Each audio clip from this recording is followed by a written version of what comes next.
This particular webinar will serve as a platform for the stakeholders to present and share the experience. Today, with the effort of FSTE and the support of you all, University Association for Lifelong Learning of UK, we shall have academics and in particular students in Hong Kong and also UK to exchange views on education in the new normal. So we will start with first a keynote speech from a household name on education in Hong Kong and elsewhere, Professor Professor Chen Kai-Ming. Allow me to offer a brief bio sketch of Professor Chen. Professor Chen is the Emeritus Professor at the University of Hong Kong. He was the Dean of Education, Vice President, and also the Senior Advisor to the Vice Chancellor of the university. He taught at the Harvard Graduate School of Education as visiting professor over 1996 to 2006. He lectures at the National Academy of Educational Administration in Beijing and also Moscow. He has been a consultant with most of the major international organizations, including the World Bank, UNESCO, UNICEF, UNDP, and the Asian Development Bank. Initially in rural villages, and then recently on educational reforms and so on. He has been involved in institutional evaluation, accreditation, policy discussion, and training in various jurisdictions. His current focus of study is on the fundamental changes in the society and the challenges to education, as well as the attention to learning as the core business of education. He is on the global advisory boards of various international organizations, and he is a member of China Education 30 Forum. Locally, he was instrumental in the comprehensive reform, which started in 1999. He's among the initiator of Education 2.1 and advocate for education development in Hong Kong. So without further ado, I'll give the time to Professor Chen. Thank you.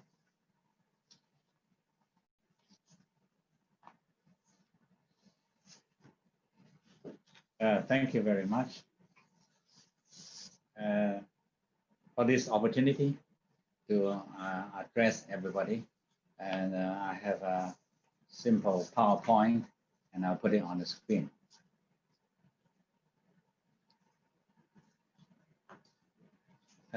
My title is Redefining Higher Education, Higher Learning, because I will concentrate on learning and teaching. The new normal, but also call it uncertain normal, because everybody knows that it will be new, but we don't know how new it would be.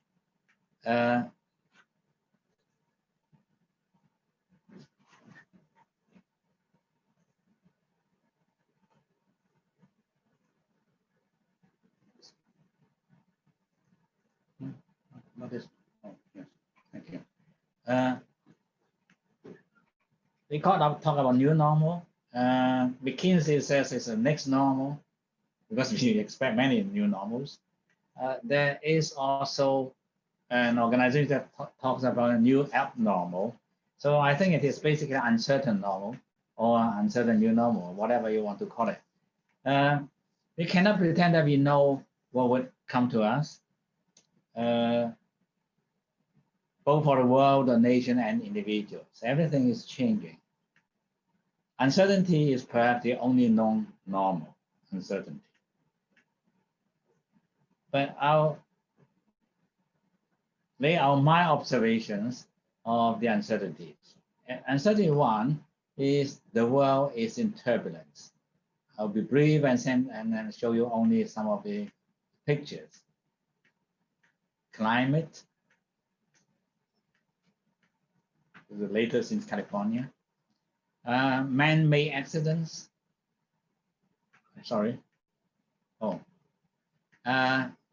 War, potentials of war and real war happening. This is in South China Sea. Because of war, you have refugees, unstoppable refugee floods, initially from Syria, now from many other countries. And corruptions.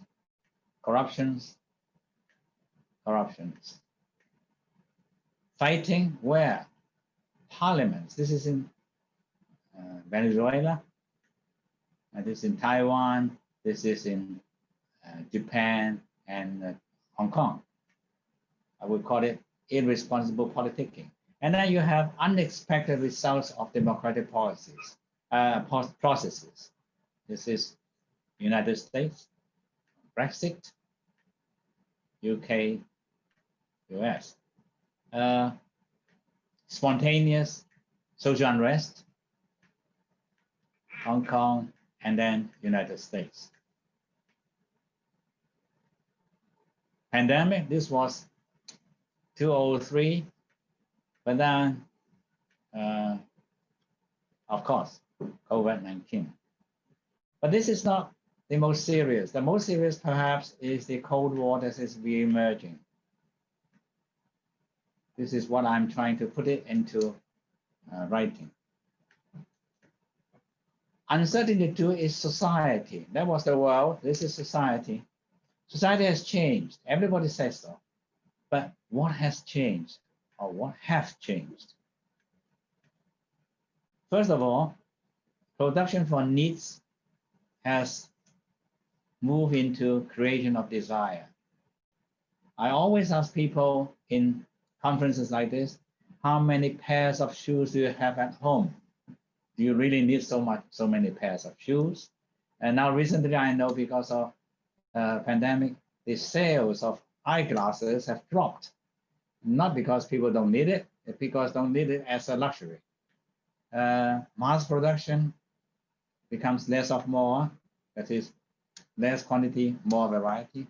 And then therefore, the large pyramidal organizations which are apt for mass production is disappearing and moving to smaller and fatter organizations, more fragile, moving into one-stop organizations.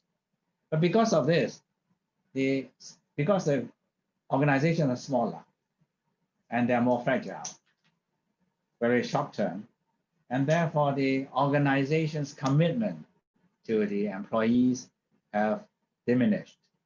And also reciprocally, employees' loyalty to organizations are changing. I'm just repeating this, that this is buying more than what they need.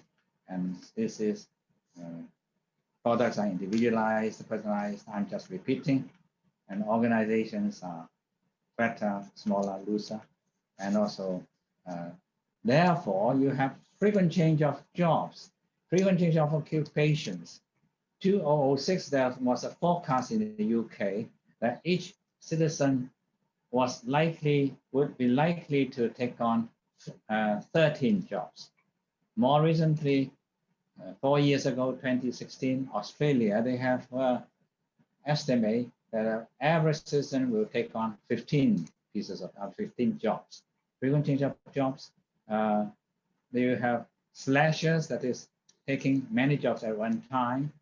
Intermittent employments, high income jobs for 2 years, quit the job and go to travel, right? Another 2 years, high income, and then go to Africa, and so on and so forth.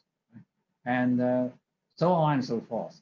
So the job situation is very precarious and changing, and that is relevant to higher education. This is a fragmented society. We call it the VUCA society, volatile, uncertain, complex, ambiguous. It is an individualized generation.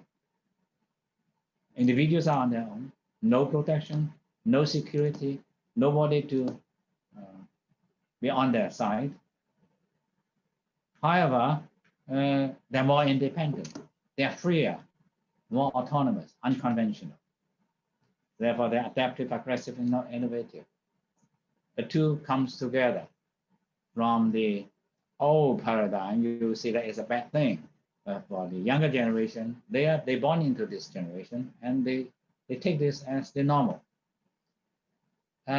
So when I come back to this, there are two assumptions. One is there's a demand, there's excessive purchasing power. Why can you buy so many pairs of shoes? Because you have the money, you have the luxury. But the supply is because it's overproduction. So this is the reality now, perhaps before the pandemic. But the pandemic, the third uncertainty is the pandemic is changing the scene, but perhaps it's speeding up the process towards a world-class society. In the pandemic, demand is very much reduced. There's a shrinking market because the purchasing power, the income of people are very different, are very much reduced. But on the other hand, even supply, there's a shortage of capital. There's a reluctance in investing because you don't know the future, you don't know the market. And the disruption of supply chains, which is even more serious. I was in Seattle and visiting the Boeing factory. The 747 plane comprised 6 million parts from 72 countries. So the disruption of supply chains will be very significant. There's a reduction of production, shrinking market, reduction of production. We are coming to a cycle, which is a vicious cycle. And we don't really know how that cycle would end.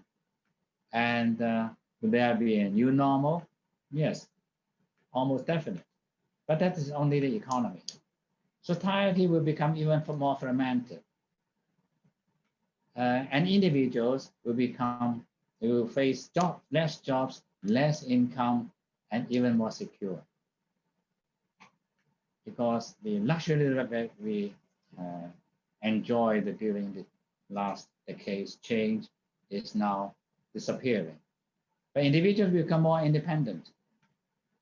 So we are facing actually not only a changed society, but because of changed society, we are facing a changed generation. Sometimes people call this the post-materialistic generation. Jobs, income, status, yes, they want it, but not the major concern eventually. Even more so, fewer jobs, fewer startup opportunities. So the reality does not warrant a very materialistic desire. It's also a post-truth society because of the widespread of technology, social platforms. We are living in two societies, the real society and the virtual society. And we can have many friends, wide and far, but close. But we also live in an echo chamber. We face self-selected information and self-fulfilling stories. We believe that shapes our value system, our beliefs, our understanding of society, of what is happiness perhaps. But the economic downturn is global and comprehensive. No nation can be exempted. There's a sense of crisis, a real sense of crisis, a crisis that will not go away in a short while.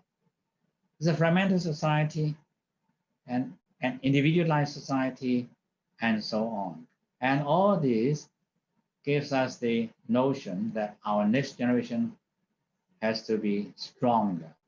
And in order to adapt to the new normal, new society, survive in new society, and they have to embrace new changes, they have to thrive. And also we have to rely on them to change society. Otherwise, society will go on like this. So a nation, in terms of will be strong only if she has a strong population. This is where individuals are linked to the state. But how to prepare for a tough future? It has to be education to prepare for the future. Hence, higher education. Higher education should be exploring, opening, liberating, widening perspectives, rather than narrowing down people to certain jobs. It's serving both the nation and the individuals. So what is certain perhaps is only one thing: learning will be different. Learning will take the center stage, but learning will be different from what we are used to. We are facing unprecedented challenges. I'll list some of them, and do not pretend that we know the solution. Challenge one is still learning. This is perhaps the central theme of this webinar, but it is also central to any change in higher education. Before the pandemic, it's more or less like this. You have traditional learning, which takes the largest part of our learning life. It depends on the institution, of course.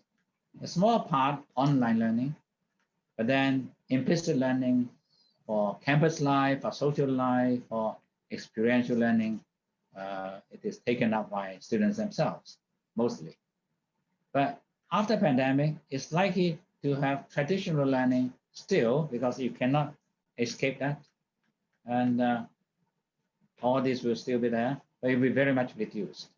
This is already happening in many institutions. The self-directed learning, including online, offline, will be very much expanded. I cannot list everything. Students are on their own, and many students prefer that. But on the other hand, people actually miss campus lives, their campus student bodies, real life experience, social commitment, and so on and so forth. This will also be extended, whether you like it or not, whether the institutions are doing it or not. So this is I would say, the new normal for higher education. The diagram I'm painting here is perhaps not an exaggeration. And actually, you may see that the first part, the traditional learning, will be even further reduced. Student learning. Students will develop their own ownership of learning. And we are in the process of increasing students' ownership of learning. More autonomy in learning. Teachers become facilitators rather than lecturers or instructors. Second is learning for meaning. A lot of our learning happening in traditional education is basically for credentials, for certification, beyond credentials, beyond the curriculum. I say beyond. I'm not saying that we should discard the curriculum or discard credentials. The third, learning through experience. A lot of our learning was more or less on lectures, on books, on libraries, but now it should be beyond that, learning through real life experience in society, in real environments. The fourth one is learning beyond knowledge and skills. Higher learning is not only cognitive. Increasingly, people are talking about social emotional learning, positive learning, well-being, and growth mindset, and so on and so forth. This has become a reality because individuals are less protected by organizations, and they have to learn this. In the traditional industrial society, your employee, your personalities, your emotions, your social skills are protected by the organization. So learning in social life, learning through caring, not only about yourself, but about others. Learning in the virtual society also is something that we know very little. Second challenge is teaching. Then what do teachers do? Now I'm trying my best to delineate the possibilities. Teachers will complain, I have very popular lectures, but teaching online is very different.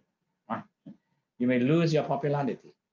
We have been doing this for ages. Can we not go back to the old normal? Right? This is a wishful thinking.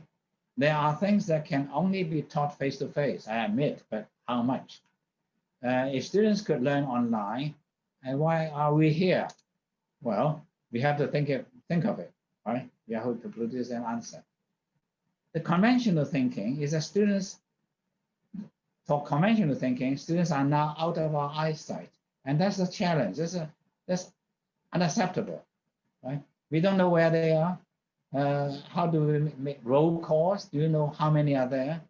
Do we know what they are, whether they are working, whether they are learning, and how do we know they have actually learned? Right? All these, my advice is perhaps, first of all, let go. We have to let go the old way of thinking, and that is the first preparation. My second advice is think new, accept the reality, and think differently. And my third advice, which is very unkind perhaps, is do new, explore new ways, create new glories. And but you have to start by unlearning what we have learned, what we have been practicing. Ask why to everything. This is perhaps what we can do and we should do. Answering the questions I raised. Now, do we know where they are? Why should we know? How do we make roll calls? Why is it necessary? Right? Do we know where they're working? It's their responsibility. They are the learners. How do we know they are learning? It should be students' concern rather than ours. How do we know they have actually learned? Well, then we have to see whether they can do something rather than whether they can answer our questions. So this may be a little bit unconventional, but in essence, first of all, is return learning to students. Learning belongs to students. We should trust students, and they should develop ownership of their own learning. Let them own their learning. It's almost like eating. You can't eat for students. Students have their own eating, and you let students be responsible for their learning, not us. Second, changing role teachers from instructors to designers of learning. All the time we have to think of what will be best for student learning, change from what I teach to how students learn.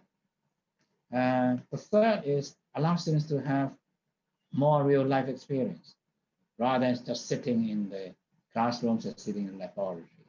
And this is already happening in reality, but we have to be very sure this is the real thing we have to do, and we have to expand that beyond lectures, beyond libraries. I say beyond, it's not to discard, to replace lectures, replace libraries. The fourth one is let students see results of their own learning.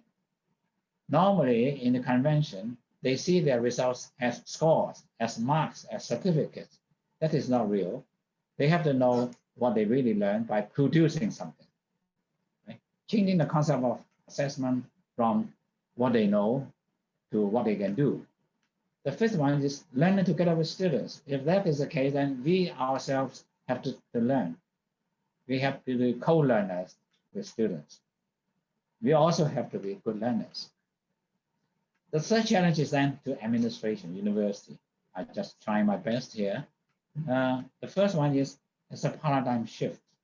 The leadership or the council or the board or whatever have to prepare for a shift from the old normal to a new normal. That is, things will be different. From teaching to learning, learning becomes the core business rather than administration.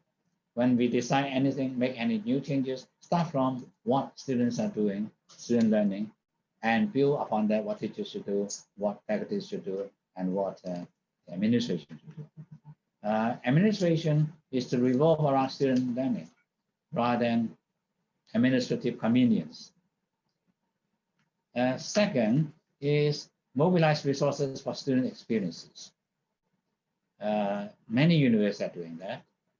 We have to find resources and create space and possibilities, flexibilities for diversity of experiences. That is where students need most, because they are going to face a very diverse society.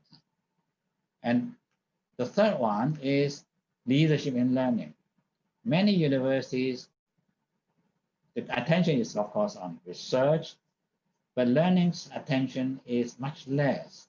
And there has to be a unit on learning. Many universities have a center for learning and teaching, a center for enhancement of teaching, and so on and so forth. It has to be to conduct penetrating research, finding new ways, finding a new plane to scale on learning, and support innovative practices, collect good practices in universities, and so on and so forth. I have the end here. After all, the new normal requires a new paradigm. If we stay with the old, then everything will become very difficult because none of these are any longer valid.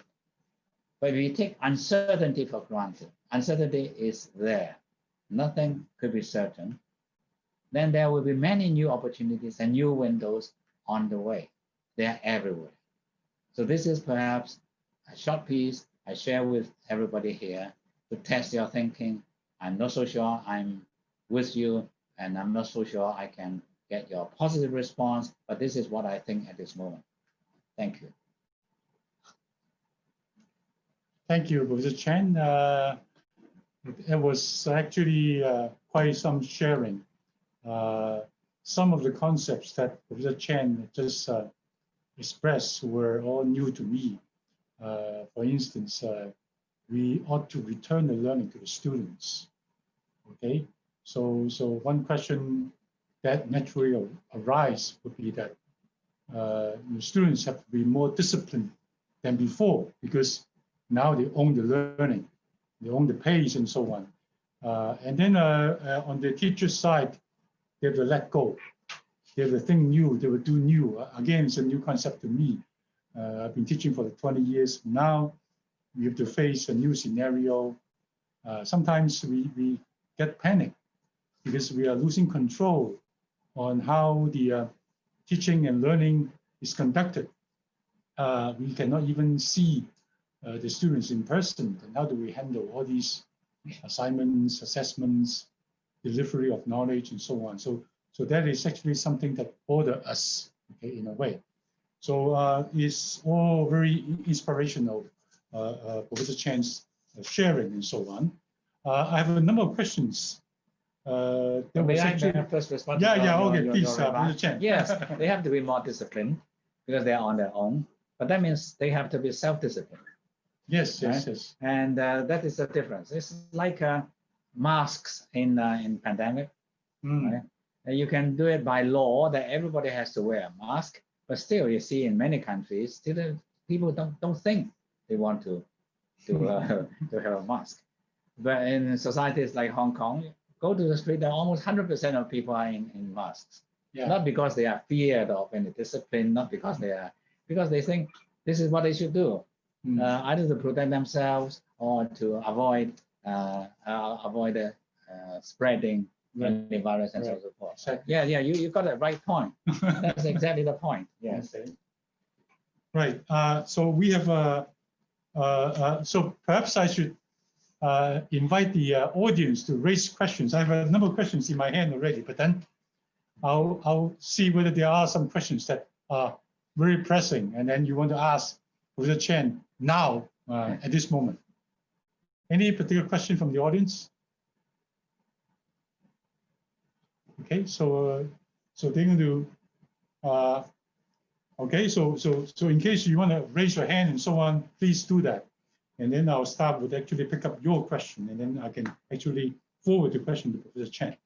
I have already almost like 10 questions in my hand already. Now, one question is the following. Is online learning really second class when compared to traditional face-to-face learning? If it's not, why is the myth so entrenching to the students? How should we debunk this myth so as to create a more positive expectation of online learning if online learning is the way to go? Okay. Now you can see what I have shown as new normal. It's not either to go back to the old traditional learning altogether, or to replace traditional learning by online learning altogether. I would say is the online learning during the pandemic gives us a window and opportunity to see how students perform and whether students can accept it, whether students can still learn, And I've been participating in various webinars around the world. I think the responses responses vary, but overall, higher education students seem to accept online learning, if not welcome. Right? I've seen also some universities have a survey, and students said that, why don't we stay on like this? Right? And this is very sad. I heard by professors, they say, well, I've been spending so much time doing very marvelous lectures, and so you prefer online. But when I say self-directed learning, it's not only about online learning. It's about creating an opportunity, a window during the pandemic for students to work on their own. And I think that overall, globally, at higher education is fundamentally shows a possibility. I won't immediately say it's a success, because success depends on a lot of other things. And therefore, I'm not trying to compare online learning and face-to-face learning, because face-to-face learning varies from place to place, institution to institution, instructor to instructor. So is online learning. There are online learning. Even before that, we have a MOOC, which is very welcome, seen by millions of people. When we have an online lecture, which is mediocre, which makes people think that, no, this is second class. What I'm doing, why should I do this? I better look at the books. So there are in places where students in some countries, parents and students think that this is not what I want. I have to, you have to return me the tuition. That happens. So I think it is a new normal, means that it's still unstable. But this window will not go back.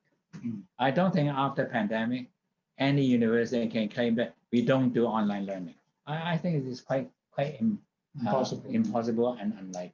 Right. Yeah. So it's a new normal, but it's not a new evil. Okay, right.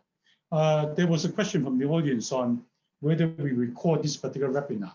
I can tell you now that we are indeed recording a webinar, and we will make it available as soon as on Monday, on the coming Monday. So if you look at the website, then you will get access to that particular video and so on. So for the information of the audience. Now we have a couple of questions online.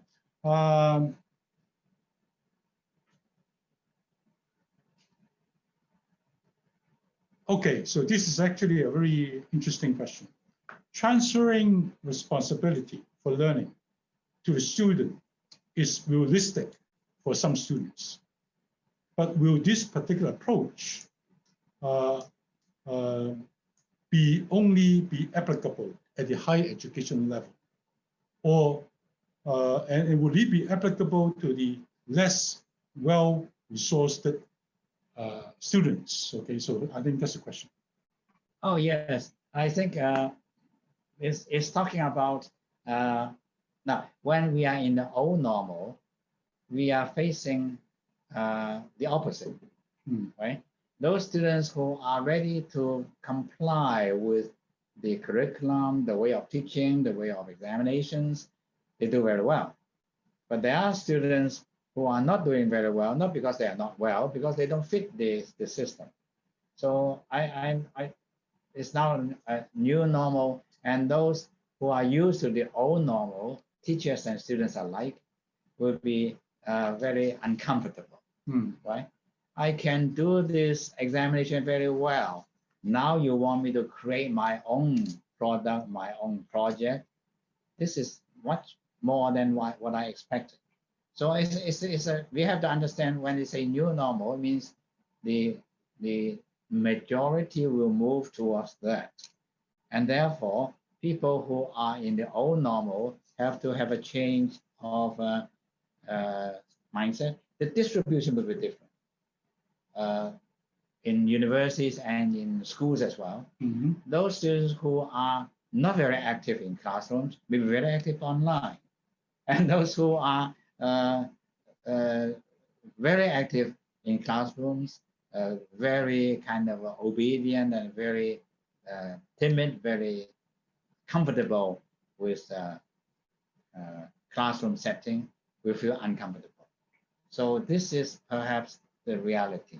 It all depends on whether they are disciplined enough or not. When they are left alone, huh? Yes, yes. That is, for example, timetable. It would be a very good reflection of a new normal if each student from kindergarten to university has to create their own timetable. Okay. Which is just normal, right? Even if with the old traditional schooling and university setting, they can set up their own timetable. And but now, those who are used to timetable produced by the university will become very uncomfortable. Why should I be? I have a timetable to follow. Why should I be managing my own time? Right? I remember that when I was a university student, I have a tutor who eventually became a very famous curator in New York. He was in Oxford. He said, we don't have timetables. And there will be a kind of announcement. This afternoon, Professor blah, blah, blah will be giving a lecture on whatever. And it's up to you to whether to go or not. Right? It happens in top-end universities. And for example, roll call. Not all universities have roll calls. Many universities don't have it. You don't have to come to class if you Yeah, don't like in my it. own university, which you also attended, that there's no roll call tradition. It's own, yeah. So discipline is something that we believe that unless you're disciplined, you're not learning. This will affect students' learning. Right? Students will think that, yeah, I'm not disciplined. How can I learn? I don't think they will think this, right? But there's a transition. Okay. I have to say the transition is not always happy. Okay. Okay. Well, there's another question from the audience. How unique could our teaching remain now when there are thousands of teaching videos available online? Oh, that is the reality. It's already happening. Right? Students can look at it. Only that in the past, people may think that no, don't look at the other things. They will not come in the examination. So please turn to our professor's video. But if they are open, if the world is open, and frankly, the kind of intellectual property is going to face real challenges. Right? MIT started with this kind of openware, and everybody can turn to any lecture anytime, and they can even earn credits if they want. So this is happening anyway, except that the authority of learning is controlled by institutions, and that is now being challenged. But I think it will take a long time for institutions willing to give up, or they are not able to give up because this is part of the system.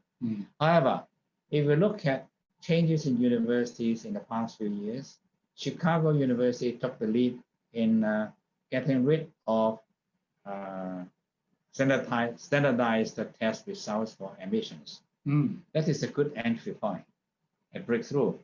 And I know many universities in US are doing that. In UK, for example, this year there's no A-level examination, but they can still admit students due to conditional offers and so on and so forth. So the world is moving towards almost collapsing the education system. But education system is such a strong kind of a rigid foothold, and I don't think it can give way so easily. Because it's not only about them. There are social expectations, employment credentials, and so on and so forth. Well, this is a question which is actually more pragmatic.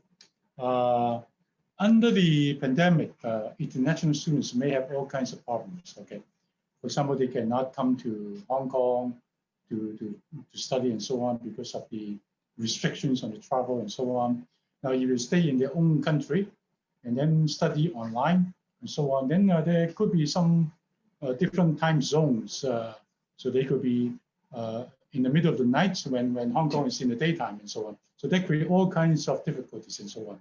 So how do you see this? How do we manage it? And there are two different questions. Okay. One is the time zone issue. That is something to be sorted out.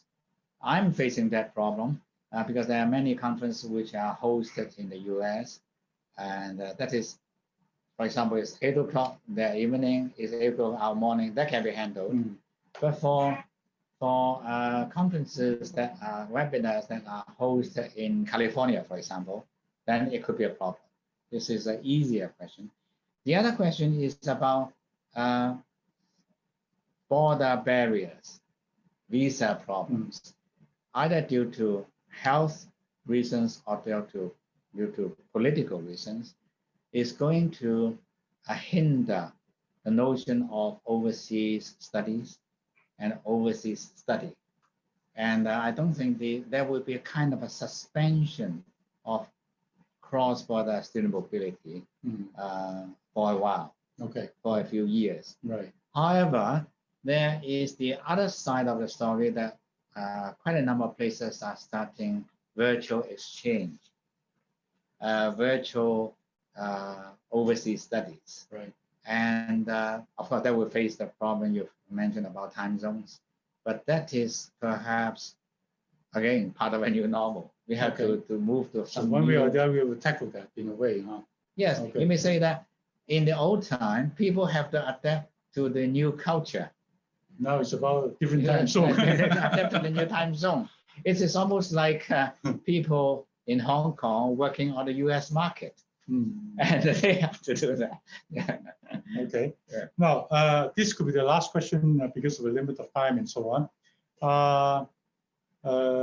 So one of the audience has surveyed among the students, and he or she found that the majority of the students actually prefer face-to-face learning, not online learning, even though Professor Cheng just mentioned that we actually return the ownership of learning to the students for their benefit in a way, and so on. But then if you somehow go down to the survey, they actually declare that they prefer face-to-face. Yes.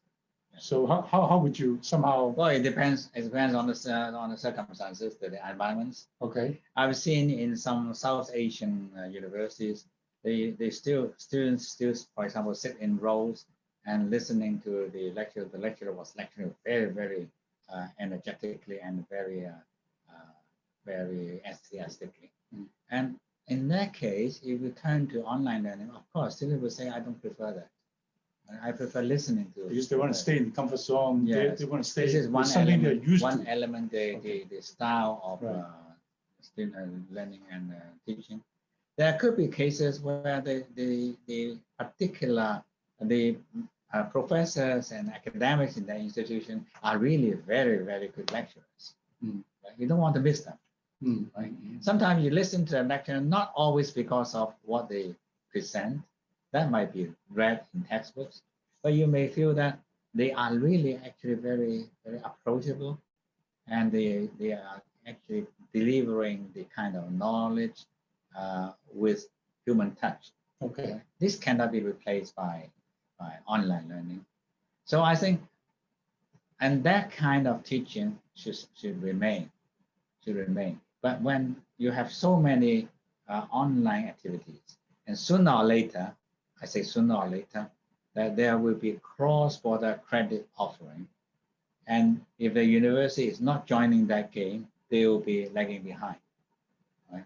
Like when I taught at Harvard, students come from all institutions of Harvard. That was physical, of course.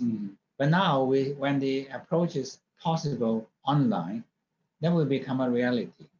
Why should you still will think, even in Hong Kong, why should I not take the favorable kind of a course from another university, right? Online, I don't have to travel to that. So it's a complex issue, but I think the question is a very good question because it really demonstrates that there are elements, there are circumstances, there are students, there are cultures which may prefer face-to-face learning, which is legitimate, but then the wave of online learning will come in. But there is I'm not saying this is more advanced, but it will come in regardless of whether you want it or not. So we have to try to capture the upside of it and reduce the downside of it. Right. Exactly. The circumstance may not allow us to have as many face-to-face teaching as before. So part of the whole teaching landscape has to go online in a way because of the circumstance. Yeah, I say to the extreme case. Okay. Some universities may reduce their faculty members and allow students to buy in online courses elsewhere. Right? And even within the university, everybody goes home office, and so the campus could be much smaller, right? And the expenditures will be much reduced. That is very tempting, right? But I'm not saying that would happen. Still not yet happen, but we really don't know the future. Okay, so this is already 4:49.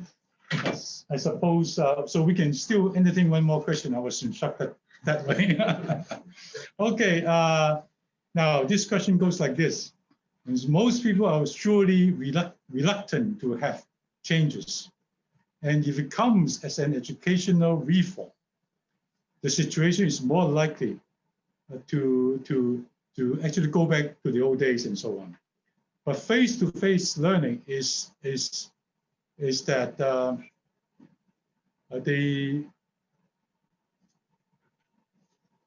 face-to-face learning is their feelings, okay? Is what they desire at the moment. So I think this is more like a comment instead of a question. But the need of online teaching is kind of rising. So I think more or less the comment is actually in agreement with what Professor Chen just mentioned. Okay, there are cases that face-to-face teaching could be more appealing, especially when you have some particular instructors who are actually very charming and so on. But then the circumstance may not allow that to happen all the time and so on. So that's the scenario we are facing. It really depends on what we've been doing. Right. In universities where even face-to-face learning is the mainstream, if they are used to online learning, then students are used to online learning. Online learning is kind of almost a lifestyle. You have to be accustomed.